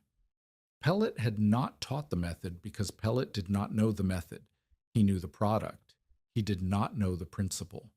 Barbro told Pater to cut the baling wire. She told Mrs. Farrow to keep the children against the south wall and away from the work. She told Eli, who had followed on foot because no one had told her to stay, to sort the antlers by beam curve. Then she did what Tollef had taught her to do, in the order Tollef had taught her to do it. First, dead man anchors. She found 2 lengths of timber from the miller's abandoned woodpile and buried them at the base of the north wall, kicking frozen ground loose with her boot heel and packing the timbers into shallow trenches. Second, jagged catching face. She stacked the antlers against the north wall with tines outward, alternating horizontal and diagonal the way Tolef showed her, interlocking the tines so they gripped each other instead of resting. She left depth, a foot of irregular surface that would snag driven snow. Third, brush apron. She pulled sagebrush from the flat and laid it in a low band 3 feet out from the base, weighting it with rocks. Fourth, no solid packing against green logs. The Miller cabin's logs were unseasoned pine, still weeping sap. Barbaro left the air gap a hand width between the logs and the nearest antler. Fifth, vents under the eaves. She left 3 open gaps in the upper course where wind pressure could escape without tearing the structure loose. The work took 4 hours. Barbaro's hands bled. Eli's fingers were numb. Pater hauled antlers without complaint and without understanding, trusting the urgency in Barbaro's voice because the urgency was not performance. It was knowledge. By dark, the north wall of the Miller cabin had a rough antler cage 6 feet high and 10 feet wide. Not beautiful, not complete, but functional. The wind hit it and broke. The snow caught and packed. The first layer held the second. By midnight, the draft through the north wall had diminished enough that the children stopped shaking. Mrs. Farrow built a small fire from Miller's abandoned kindling. Not a stove fire, just a ground fire in a cleared space on the dirt floor, ventilated by the chinking gaps on the south wall. The heat was minimal, but the reduced draft let the minimal heat accumulate instead of bleeding away, and by morning the 7 children and 2 women and 1 boy and 1 old woman were alive in a cabin that should not have been livable. If this story reminds you why preparation matters, share it with someone who needs to hear it before their own storm comes. When the storm passed, Jonas Maury came to inspect. He looked at the rough cage, the improvised anchors, the air gap, the vents. He looked at the children filing out into the white morning. He looked at Barbaro, who was sitting on a stump with her hands wrapped in strips of cloth and her face carrying the specific exhaustion of a woman who had done something she was not sure she could do and had done it correctly. Tolef would have placed the vents wider, Maury said. Tolef would have had more time, Barbaro said. Maury nodded. He did not say anything else about the vents. He said, "The school board will need a permanent solution for the north wall. I'll bring it up at the next meeting. I would like you to attend." It was not an invitation. It was a recognition. The community had reorganized, not around Barbaro's personality or her story or her loss, but around her knowledge. She was no longer the widow with the bone shrine. She was the woman who knew where to put the wall. Pellet heard about the Miller cabin. He heard that his panels, the ones he sold flat-stacked and improperly tied, had been cut apart and rebuilt by Barbaro in 4 hours during a storm. He heard that the method he had tried to sell without understanding had been applied correctly by the woman he had tried to dispossess, using the materials he had tried to profit from. He did not come to the Miller cabin. He did not come to Barbaro's claim. He stayed in his store and recalculated, because recalculation was what Pellet did when the numbers stopped favoring him. The debt note was still $47.60. Amun's tools were still collateral, and Barbaro, despite surviving 2 storms and saving 11 lives, was still a woman who owed money to a man who wanted her land. The knowledge was hers. The claim was not yet safe. The winter of 1889 settled over the Bighorn foothills with the patience of something that had done this before and intended to do it again.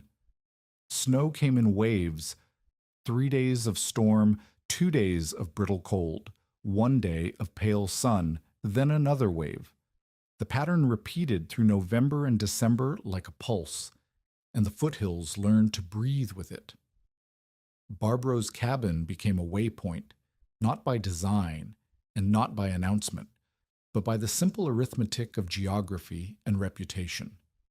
The Van Gen claim sat between the foothills and the freight road to Sheridan and the antler cage. Rebuilt in October with the removable spring pins Tollef had suggested, was the most visible structure on the eastern slope. When the snow packed against it, the cabin became a white mound with a thin line of smoke rising from the stovepipe, and travelers who knew what the mound was stopped because stopping was safer than continuing, and travelers who did not know what it was stopped because curiosity is a force as strong as cold. By December, Barbro had sheltered 14 people during storms, not all at once. In ones and twos and once, a family of 5 who arrived on a wagon with a broken wheel and a baby wrapped in a flour sack. She did not turn anyone away. She could not afford to feed them all, and she told them so. And they brought what they had, a pound of bacon, a sack of cornmeal, a tin of coffee. And the exchange was not charity in either direction. It was the economy of survival, which operates on different principles than the economy of stores. Eli became the organizer. She tracked provisions on her calendar door with a system of marks that only she fully understood. Vertical lines for people sheltered, horizontal lines for food consumed, circles for antlers repaired or replaced. She was 13 now, taller than she had been in March, thinner in the face but stronger in the arms, and she had developed a habit of looking at structures the way Tollef had looked at them, not at the surface, but at the forces acting on the surface.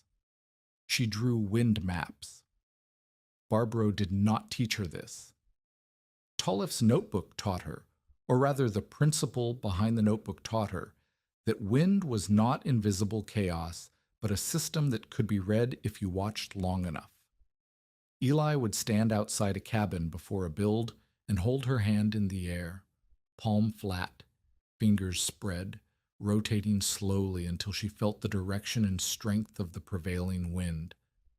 Then she would draw a map on whatever was available, a board, a rock, the back of someone's hand, showing where the cage should go and where it should not.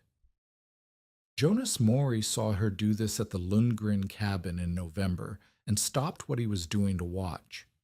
He watched for a full minute before he said anything. "Where did she learn that?" he asked Barbro. "She taught herself." Tollef showed her the notebook. She read it the way some children read the Bible, straight through, then again, then once more looking for what she missed. Maury looked at Eli, who was explaining to Lundgren's oldest boy that the wind at his cabin came from the north-northwest, not due north, which meant the cage needed to wrap the corner by 3 feet to catch the angled drift. She was 12 years older than the boy and spoke to him the way Tollef had spoken to Barbro, not down but across. "She's going to be better at this than you," Maury said. "She already is," Barbro said. "She sees the wind. I only feel it." The teaching spread through repetition and correction. Barbro did not hold classes. She built walls. She went to cabins where people asked for help, and she built the cage with them, showing each step the way Tollef had shown her, through action, not explanation. She drove the dead man anchors and let the homesteader feel the resistance. She tied the willow knots wet and made them listen for the creak. She stacked the antlers with tines interlocked and pulled on them until the homesteader understood that the grip was structural, not decorative. She taught rules. She insisted on them the way Tollef had insisted on the relief vents, not as suggestions but as conditions. Never pack antlers directly into rotting logs.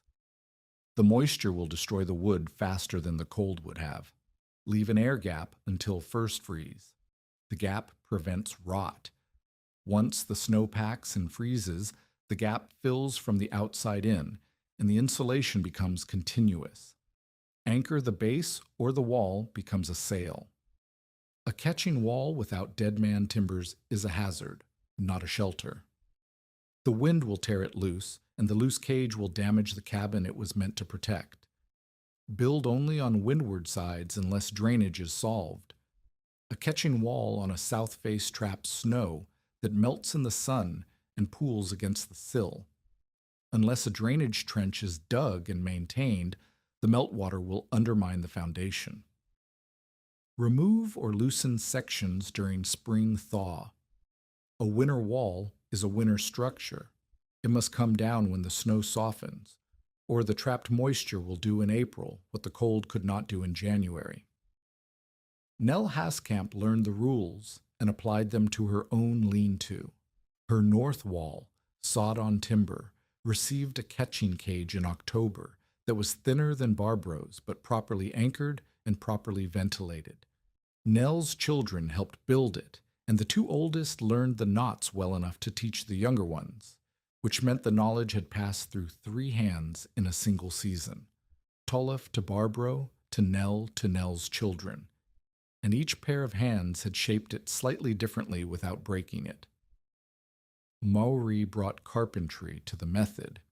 He was a better woodworker than Barbro and a worse wind reader, and the combination made their partnership functional in a way that neither could have achieved alone.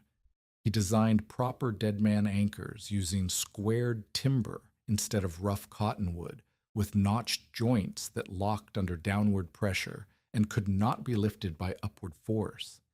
He built removable pin systems that allowed sections to be detached in spring without cutting the ties, a refinement of Tollef's spring pin idea that used iron pins instead of wooden ones and lasted 3 seasons instead of 1.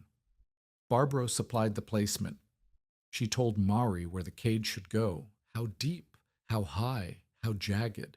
She told him which corners to wrap and which to leave open. She told him where the vents belonged and how wide to make them based on the prevailing wind strength at each cabin. Maury built what Barbro designed, and the structures held. Their partnership was not romantic. Barbro was 63 years old, widowed, exhausted in ways that sleep could not repair, and uninterested in companionship that did not involve wind angles and willow ties. Maury was 59, married to a woman in Sheridan who did not understand why he spent so much time at the Van Gyn claim, and committed to the work because the work was worth doing, not because the woman was worth courting. They argued about technique the way craftspeople argue, with specificity, with heat, and with respect that survived the heat. Maury's public support protected Barbro from the remnants of mockery. He was known, he was respected, he had credentials, army contractor, experienced sawyer, the man who had inspected every cabin in the foothills for a decade. When Maury said the catching wall worked, people who had dismissed Barbro's word accepted his, which was unjust and practical and the way the foothills operated. By the end of December, 12 cabins along the foothill road had adopted some form of catching wall. Not all used antlers. Some used willow brush, bundled tight and lashed to stakes. Some used broken wagon bows bent into arcs and woven with dried grass. One family used stacked sagebrush held between fence rails. The materials varied. The principle held, do not merely block wind, make it drop what it carries. The schoolhouse built removable north panels, antler and willow frames that Maury constructed during summer, and Barbro positioned each October based on Eli's wind map. The panels were bolted to the exterior wall with iron brackets, and they could be removed by 2 people in an afternoon. The school board paid for the materials. Barbro did not charge for the design or the placement. The school board minutes recorded the installation without mentioning her name, which bothered Eli enormously and Barbro not at all. Abram Pellet's reckoning came in January of 1890, during the kind of storm that the foothills produced with the regularity of a man punching a clock. Hard wind, driven snow, temperature dropping past zero and continuing down. Pellet had traveled east to collect from an isolated trapper who owed him $11 for tobacco and shot. The collection could have waited. Pellet did not wait on debts. He rode out on a Tuesday morning when the sky was clear and the air was cold but still, and by noon the sky was no longer clear and the air was no longer still.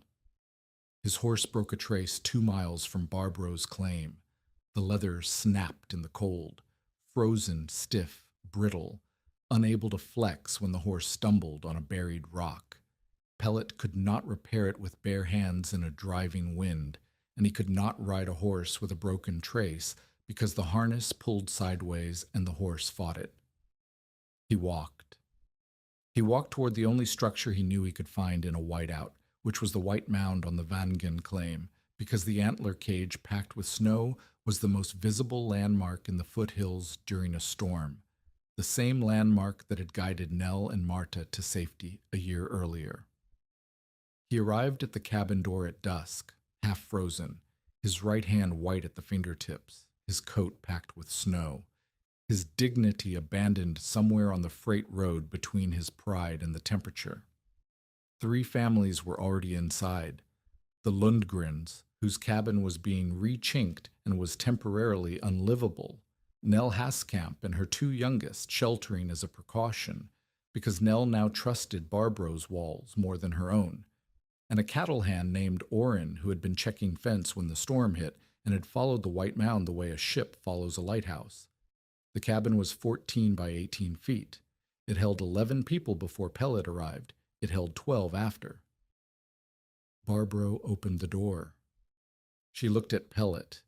Pellet looked at her. The wind screamed behind him, and the snow drove horizontal, and the temperature was 15 degrees below zero, and the man who had called her cabin a bone church, who had refused her credit, who had spread the phrase that followed her through the worst year of her life, was standing on her threshold, asking for shelter with his eyes because his mouth could not form the words. Barbro stepped aside. Pellet came in. The room was warm, not warm by any standard that Pellet's house in Sheridan would recognize. Pellet's house had 2 stoves, double-paned windows, and a woodpile that a hired man maintained. But warm by the standard of January in the foothills with driven snow at 15 below, the cabin was a miracle of retained heat. The candle flame stood straight. The water bucket was liquid. The children were not shivering. Nell's youngest was asleep on a blanket near the stove, and the sound of her breathing was the quietest thing in the room. Pellet stood by the door and dripped. He looked around. He saw Nell's children sorting antlers by size, a habit Eli had taught them, a game that was also inventory, preparing material for the spring rebuild. He saw Jonas Mowry sitting on a stool near the east wall, repairing a door latch with a file, and a patience that suggested he had been there for hours and intended to stay. He saw Eli at the table with Tollef's notebook open, drawing a wind map for the Lundgren family that showed prevailing flow patterns around their cabin and marked the optimal cage placement with small arrows. He saw the community he had tried to control reorganized around knowledge he had mocked. Nobody acknowledged him, not with hostility. With the specific indifference of people who were busy with things that mattered and had no energy to spare for things that did not. Pellet's arrival was not an event. It was an inconvenience to be accommodated, which was worse than confrontation because confrontation implies significance. Barbro handed him a cup of hot water. Not coffee.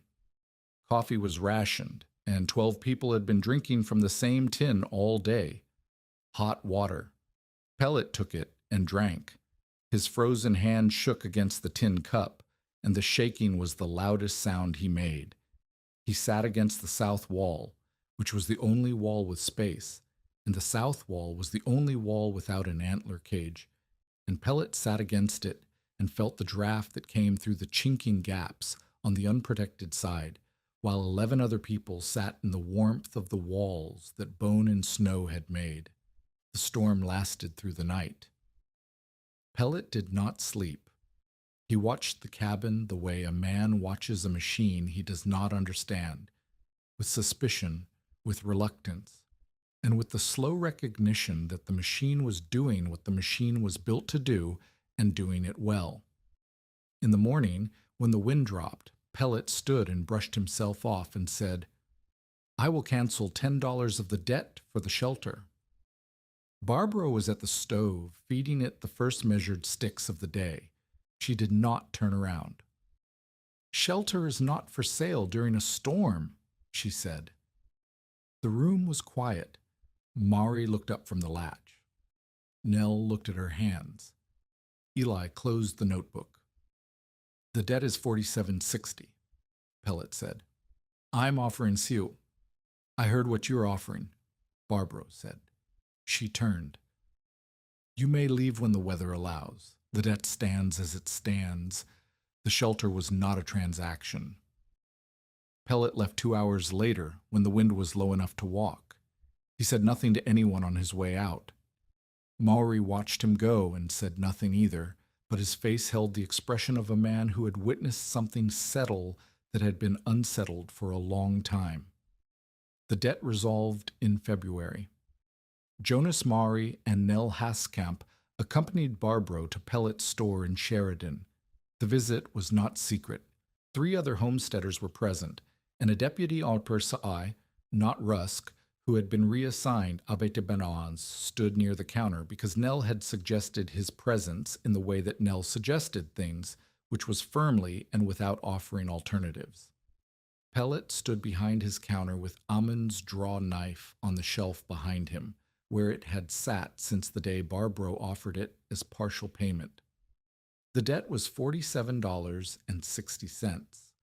Barbro had $31 saved from a season of small trades: antler sorting, wind mapping, construction guidance paid in provisions that she sold in town for coin.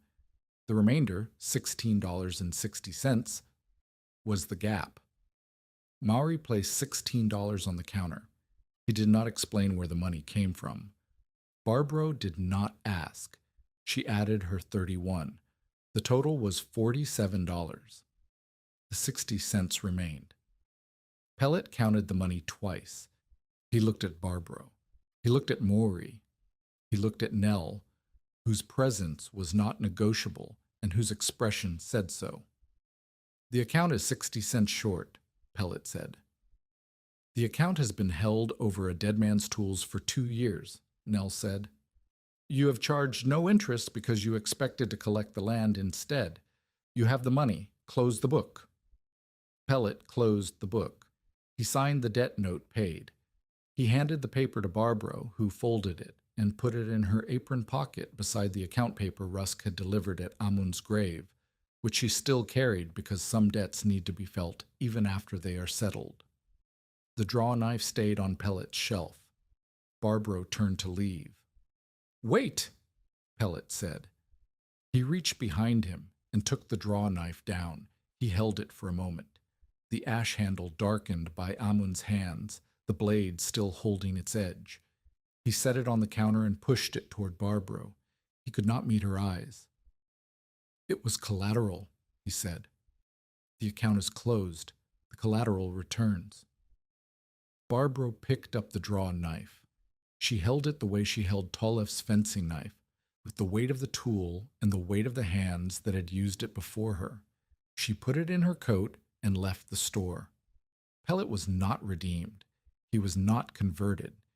He was a man who had been beaten by circumstances he helped create and who returned a tool because keeping it after the debt was paid would have been theft, and theft was a line Pellet would not cross because it was the only line he respected. He continued to sell antlers at his freight yard. He continued to sell them flat stacked and improperly tied. But fewer people bought them because the people who needed catching walls now went to Barbro, and Barbro did not sell. She taught.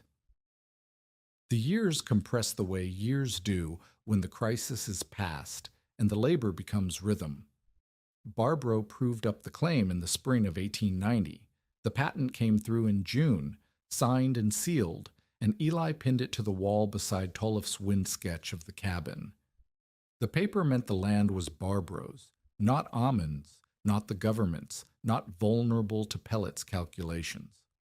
160 acres of foothill meadow and creek bottom and sagebrush flat, held by a woman who had arrived with 1 3/4 cords of green cottonwood and $11.40. Each October, Barbro rebuilt the catching wall.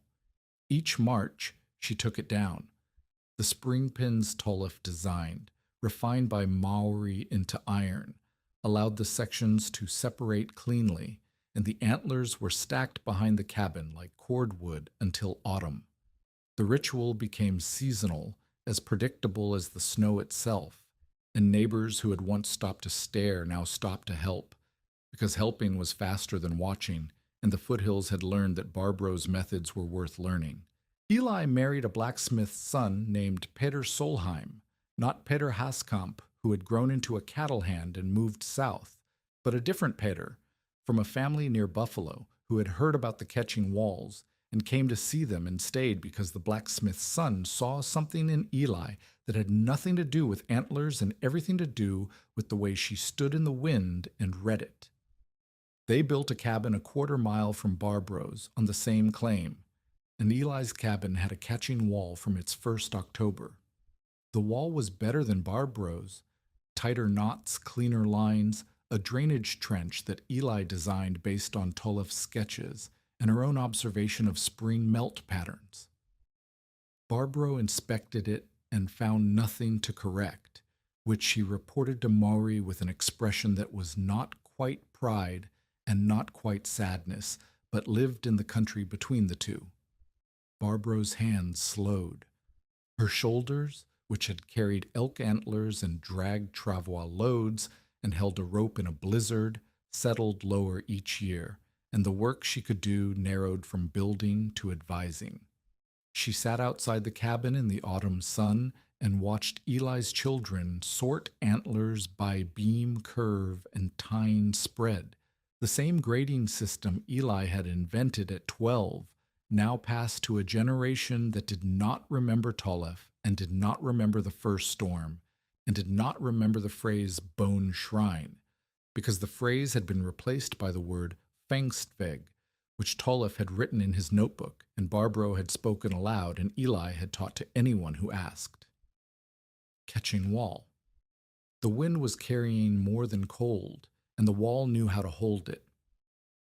Barbro died in early autumn of 1894 before first snow, sitting outside the cabin with an elk antler across her lap. She had been checking the tine pattern, running her fingers along the points the way she checked everything, by touch, by pressure, by the knowledge her hands had earned. Eli found her in the afternoon, in the chair Maury had built from cottonwood, with the antler still balanced on her knees, and the fencing knife in her apron pocket, and the autumn light making the tines glow the color of old ivory. The cabin behind her was 14 by 18 feet, low-roofed, smoke-darkened, scarred by anchor holes where winter panels were set and removed, season after season, the wood bearing the record of every wall Barbro had built and every wall she had taken down. She was buried beside Amund and Tollef in the gravel above the creek, where the wind was steady and the cottonwoods had grown tall enough to make shade. Within 5 winters, more than a dozen cabins along the Bighorn Foothill Road used some version of the catching wall. Not all used antlers. Some used willow brush lashed between poles. Some used broken fence rails woven with dried grass. One family used stacked sagebrush held between wagon bow arcs. The principle survived the materials. Do not merely block wind, make it drop what it carries. Barbro lived out her later years on the Van Gen claim with Eli nearby, and the sound of the creek running beneath whatever the season brought. The cabin was never grand. It remained 14 by 18 feet, low and scarred, holding its warmth each winter because the bones went up in October and came down in March, and the wind delivered the insulation it had always carried without knowing it had a purpose. A widow who builds with bones is already halfway to the grave. That was what Abram Pellet said at the freight yard in the summer of 1887, when the tines were going up and the laughter was easy and the winter had not yet come to test anything. Years after Barbro's death, a young boy walking past the old cabin saw antler tips emerging from a hard white drift, the October wall, rebuilt by Eli, packed with the first November snow. He asked Eli why the bones were still there. Eli knelt beside him and pressed his hand against the inside wall, where no draft moved and no cold came through, and the air was still. She said, "Because your grandmother knew the wind was carrying more than cold." And when the snow came sideways, the bones remembered how to hold it.